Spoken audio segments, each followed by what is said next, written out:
falando em imprensa, a gente tem que ter muito cuidado com a espetacularização do processo penal, principalmente aqui no Brasil. A gente tem aí um histórico aqui no Brasil de casos, assim, terríveis. Vou dar um exemplo aqui, um dos casos assim, mais terríveis em termos de espetacularização do processo penal brasileiro, que é o dos Nardoni.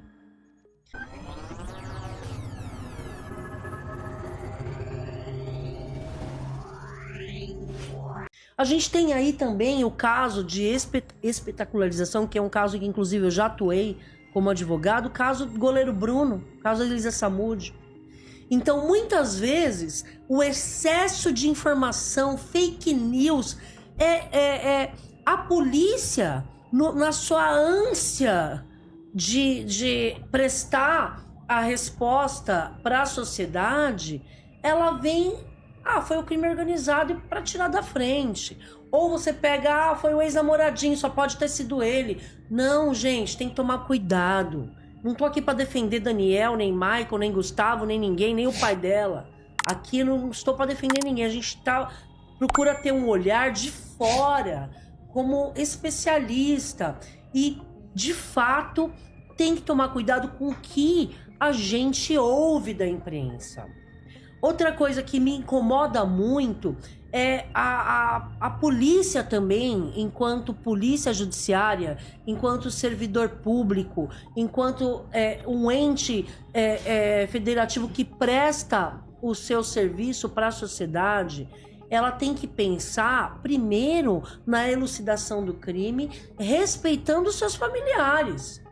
Você não pode descobrir uma pista e já ligar para a TV Globo, já ligar para a Record, já ligar para que emissora que quer que seja.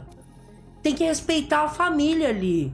Porque o que a gente vê no caso Vitória é aberrante, é uma revitimização dessa família. Quer falar do caso da Patrícia Poeta? Aquilo foi lamentável, né? Não, gente, aquilo ali não foi uma atitude isolada, por quê? Porque com certeza ela teve a autorização da direção. Não, é lógico que não foi. Quando eu digo que é lamentável, e eu vou dizer o porquê. Eu trabalho com isso há muitos anos. E eu não trabalho com isso porque eu não tenho opção, eu trabalho com isso porque eu gosto. Então, quando a gente vai se debruçar inclusive, o meu papel também é investigar o que está sendo investigado, para ver se aquilo está correto. Eu já falei aqui no seu canal, no seu programa, que 20% das pessoas que estão presas no nosso sistema penitenciário nunca cometeram crimes.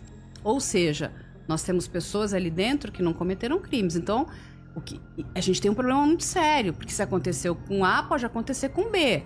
Pode acontecer com uma pessoa perto de você. E isso é muito grave, muito sério. Então, cabe a nós, como imprensa, também investigarmos o que está sendo feito pela autoridade policial. E eu trago aqui o caso das bruxas de Guaratuba, que 30 e tantos anos depois, eles conseguiram ouvir, né, que eles nunca cometeram crime algum. Sim. Eles tiveram a sua sentença anulada por, assim, absurdos, por aberrações cometidas, inclusive pela própria Secretaria de Segurança do Estado do Paraná, na época, de 1993, a Polícia Militar, que vai entrar dentro de uma investigação que era da Polícia Judiciária, nossa Polícia Civil, um horror. 7 pessoas foram torturadas e uma morreu no sistema prisional. Os irmãos Naves, em Minas Gerais, também. Nunca ter cometido um crime. Olha a gravidade disso tudo. Então, o nosso papel, ele é muito importante, mas você tem que, de fato, querer fazê-lo.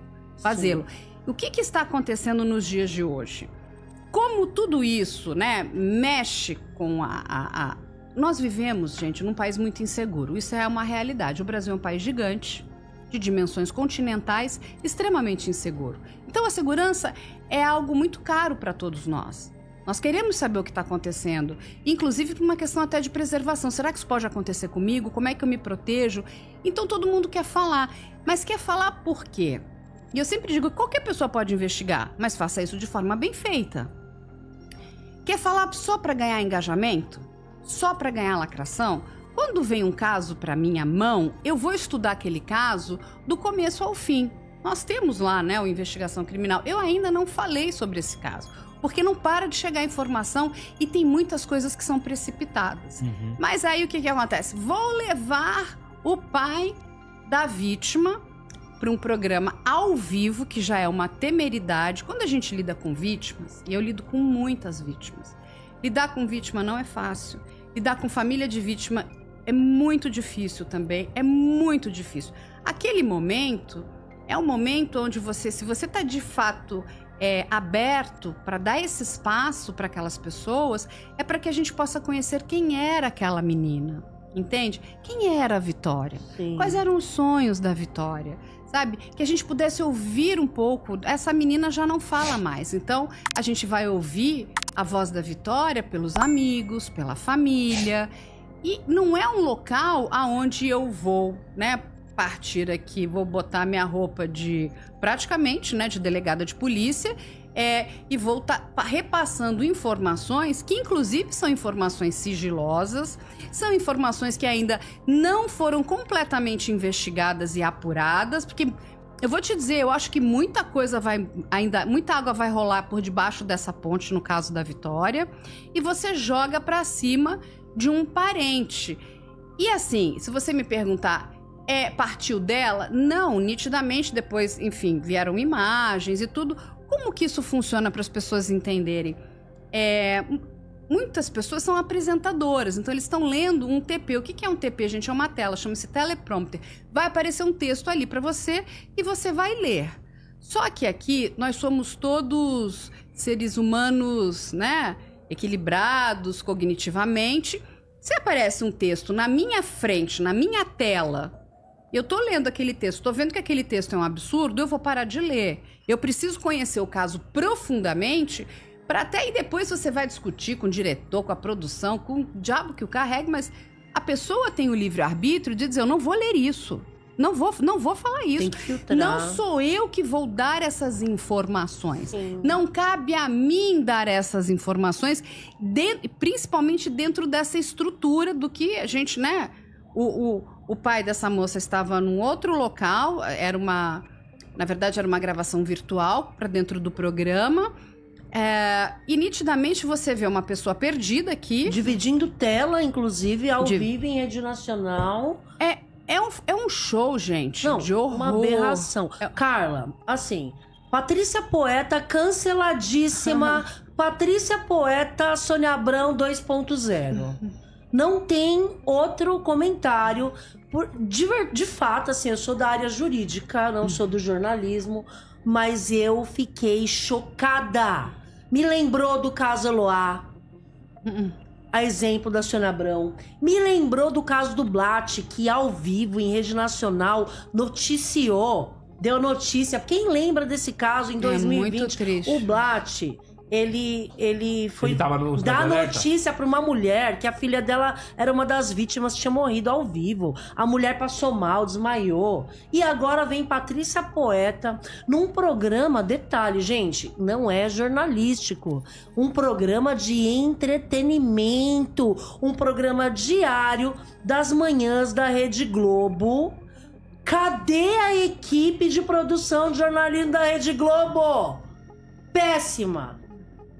Não pode só culpar Patrícia Poeta. É claro que ela tem responsabilidade sim, porque a partir do momento que a produção jogou aquilo no TP, ela, como uma mulher que foi âncora no Fantástico, no Jornal Nacional, com a experiência, não é foca de TV não, tá chegando agora na televisão, ela tem filtro e experiência pra saber que aquilo ali não era o momento, transformou um programa leve de entretenimento, que, gente, o a encontro guerra pela audiência, né, cara? É um programa, Júnior, que fala de fofoca, celebridade, novela, Big Brother Brasil. E toca pagodinho e traz alguém pra dançar, uhul. Aí, de repente, ela torna aquela energia ruim, pesada, noticiando pro pai da menina Vitória, pro pai da vítima. Olha, nós temos novas notícias. Já sabemos quem que matou a sua filha. Foi o namorado do ex-namorado. Ó, resumindo, quem matou foi o ex do ex e o namoradinho dela era gay. Gente, olha que absurdo. Tudo isso vomitando em cima desse senhor, uma pessoa humilde. É um absurdo, é um show de horror o que a gente vê no programa da Patrícia Poeta. A Globo, inclusive, já cancelou tudo, né, gente? Olha, pode puxar lá, ninguém mais acha esses vídeos. Entrei no Globoplay pra ver o encontro de sexta-feira, não tem mais. O programa na íntegra tá fora do ar, não consegue ver mais também, nada. Né? E, inclusive, hoje... faz de conta que nada aconteceu, vida que segue. Eu acho lamentável, eu acho que a Globo tinha sim que se posicionar, porque todo mundo pode errar, nós estamos suscetíveis a erros. A Patrícia Poeta poderia sim, eu não sei como funciona, o que ela tem compactuado lá com a Globo, mas ela tem a rede social dela, poderia de uma forma sutil ter dado alguma nota, porque, gente, só se fala nisso. Patrícia Poeta, Sônia Abrão 2.0. Não, e sem contar que o pai da menina vai falar o quê? Vai falar o quê? Ele vai falar o quê? Não, gente, esse homem... Ele nem sabe quem é o garoto. Carla, Júnior, eu tive o cuidado aqui de puxar. Eu falei, gente, não é possível, isso aí tá errado. Tem o código de ética. Sim, do jornalismo. Do jornalismo. E a Patrícia Poeta, eu acho que quem responde... É claro que a Globo vai responder isso... nas esferas processualmente falando. Inclusive já tem uma enxurrada de advogados que procuraram o pai da menina, se ofereceram pro bono para atuar, para processar a Globo, e inclusive parece que ele já topou, vai querer processar mesmo. E o que acontece? Patrícia Poeta descumpriu o Código de Ética, artigo 14 do Código de Ética dos Jornalistas Brasileiros. Ele diz o seguinte, vou ler aqui para vocês, é um trechinho. Artigo 14. O jornalista deve ouvir sempre, antes da divulgação dos fatos, todas as pessoas objeto de acusações não comprovadas, feitas por terceiros e não suficientemente demonstradas ou verificadas. Deverá tratar com respeito todas as pessoas mencionadas nas informações que divulgar. Um absurdo desrespeito, e a partir do momento que ela... ouve a notícia, porque é um furo, é óbvio que é um furo. Peraí, chegou em primeira mão. E aqui eu faço uma crítica pra polícia, tá? Pra equipe dessa investigação. Como que um pai sabe de uma atualização dessa da investigação através de um programa de TV, em tempo real? Ele deveria ser a primeira pessoa... A família inteira, né? A família deveria ser a primeira pessoa a ser comunicada. E não a TV Globo. Então aí a gente faz mais uma crítica. Então, antiética, Patrícia Poeta, artigo 14 do Código de Ética dos Jornalistas Brasileiros diz que ela teria obrigação de ouvir todas as partes antes da divulgação dos fatos. Não foi isso que ela fez. Ela expôs um pai que já está sofrendo, e se ele vai ser suspeito ou não, a gente já vai falar sobre isso, vai falar sobre isso, uma das hipóteses, né? De motivação, de autoria do delito, mas eu entendo que é de fato um marco do que não se deve fazer no jornalismo. Você é acadêmico do curso de jornalista, você que está começando agora, o que não fazer na televisão. Mas assim, não é a primeira vez, né? Porque no caso da escola base, a Globo fez a mesma coisa, né? Sim, porque... sem apurar nada, já saiu divulgando. É a luta... tem uma frase que eu acho um tanto quanto ridícula, né? Nós temos informações exclusivas. Gente, não existe exclusividade.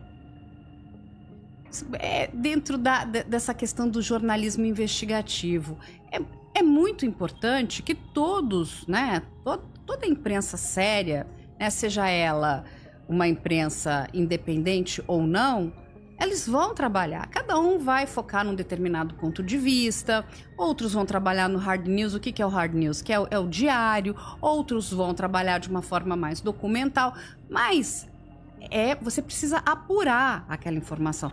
Mas mais do que isso, é o que eu dizia, as equipes que trabalham com isso precisam de fato gostar. Você precisa ter uma equipe de produção, de investigação de jornalismo, que entenda e compreenda o que é o seu papel. E não simplesmente botar lá, informações exclusivas, fale, sabe, é de um mau gosto, é horrível, e a gente precisa se colocar no lugar do outro. Eu gostaria de receber essa notícia dessa forma? Eu gostaria de estar exposto dessa forma? Não gostaria. Zero então, empatia. se eu não gosto para mim, eu não posso fazer para o outro. É a primeira... É questão desumana, básica. Ela foi desumana. Aí, é uma coisa que eu também refleti muito. Aquele é o local correto para a gente levar esse tipo de entrevista? Talvez ela pudesse falar um pouquinho, mas levar o pai. Ela é a pessoa adequada? Ela de fato estudou o caso? Ela conhece o caso com profundidade? Porque não adianta só falar pro produtor dela de jornalismo conversar lá ou o repórter dela conversar com o policial A, B ou C. Ela tem que estar inteirada do que está acontecendo, inclusive para ela poder colocar o freio. Ela tinha que ter peito para falar isso. Eu não vou falar. Você acha que a Globo será processada e a Patrícia Poeta, no caso, eles vão perder? Eu tenho certeza. Perder também? Claro, inclusive... em relação à Globo, vai ser um prejuízo material, eles vão pagar uma indenização, com certeza, para esse pai. Isso aí não é problema, que a Globo tem condições de pagar essa indenização. Em relação à Patrícia Poeta, eu vou falar a minha bola de cristal aqui para prever o futuro. Eu estou vendo o futuro sombrio aqui de Patrícia Poeta, porque por os próximos dias eles vão fingir que nada aconteceu e sutilmente vão substituir a cancelada Patrícia Poeta por outra pessoa. Até porque o encontro não é um programa da Patrícia Poeta, né? A imagem dela poder estar desgastada é uma possibilidade. Exatamente. Então, vai desgastar sim a imagem dela, né? Que já veio aí... a gente já veio... Na realidade, ela estava tão preocupada com o samba, né, pessoal? Preocupada com o carnaval, preocupada com a folia, que ela não samba nada no carnaval 2025, e na realidade ninguém está preocupado com o samba dela. O que a gente está preocupado é com a forma que as pessoas, que os familiares dessa menina foram tratados em rede nacional. E assim, eu lembro até, eu vou trazer aqui um caso que eu acho que é muito emblemático, quando aconteceu o crime na escola de Sapopemba, o ataque na escola de Sapopemba. Eu entrevistei os pais da Giovana. E assim, foi de cortar o coração ver aquele casal completamente destruído, sabe? Eles perderam a filhinha amada deles. E nós tínhamos muitas informações, até porque, né, a gente atua muito nesses casos que envolvem essas plataformas digitais. E o pai veio me pedir. Eu segurei na mão dele e eu falei, eu prometo lhe ajudar em tudo que eu puder, mas o material a gente entrega para sua advogada. Ela que vai achar o melhor momento para que vocês possam verificar essas informações, o que tem. Porque assim, gente, não somos nós que temos que fazer isso, entende? São duas pessoas que estão em profundo sofrimento, estão enlutadas, estão precisando de carinho. Ali era um espaço para a gente falar da filhinha deles, do sonho daquela menina linda, sabe? Ele poder contar quem era essa filha maravilhosa que ele tinha. É isso, a gente humanizar. Não teve oportunidade. Porque, infelizmente, o que aconteceu no programa Encontro parece que é só um número, é um caso. Não, nós estamos falando de uma mocinha, de uma menina, sabe? Uma adolescente de 17 anos. Não, e assim, a Globo nem precisa disso. A Globo tem a audiência dela já consolidada no jornalismo brasileiro. Mais ou menos, né? Mais ou menos, assim, né? A gente tá falando de um programa... Ultimamente não tá muito bom, não. Não, exatamente. Então, assim, a gente vê que desespero é esse a Globo querendo virar Record, porque a gente espera esse tipo de notícia da Record, da Band, desses programas, esse balanço geral da vida. É comum, não assisti. Eu ia perguntar o que você achou do Cabrini. Eu não assisti também. Não? Eu não vou poder opinar nesse momento porque eu não assisti. Eu estava tão, na verdade, mergulhada no caso, entender o que está acontecendo. Porque olha só, gente, a gente falou aqui de 2 linhas de investigação. Mas comenta aqui com a gente a entrevista do Cabrini. Eu falo. 2 linhas de investigação. Aí hoje, né, uma nova linha de investigação é repassada novamente para a imprensa, aonde o pai da Vitória é colocado como um investigado também. O que passou quer dizer a figurar isso? como suspeito hoje. Exatamente. Ou seja, olha o tamanho do... Então, olha a quantidade de linhas de investigação que foram sendo abertas. Tá errado? De novo, não. Enquanto você não consegue descobrir, né, a materialidade, o porquê desse crime, todo mundo será investigado. Sim. R$160 mil. Sem precisar aparecer, sem precisar assinar algum contrato, sem precisar aguentar um chefe chato pegando no pé a semana inteira. Que tal fazer o seu próprio horário? Trabalhar a hora que quiser, onde quiser? Uma ótima ideia, não é mesmo? Pois é, hoje essa será a oportunidade para você ter tudo isso. Você não precisa de anos de estudo. Não importa se você tem poucas condições financeiras. Você conseguirá ter esses mesmos resultados, ou até melhores, se seguir o que eu tenho para te ensinar. Clique no link abaixo que estarei te esperando na apresentação especial que preparei para você. Corre, ela ficará privada daqui a algumas horas.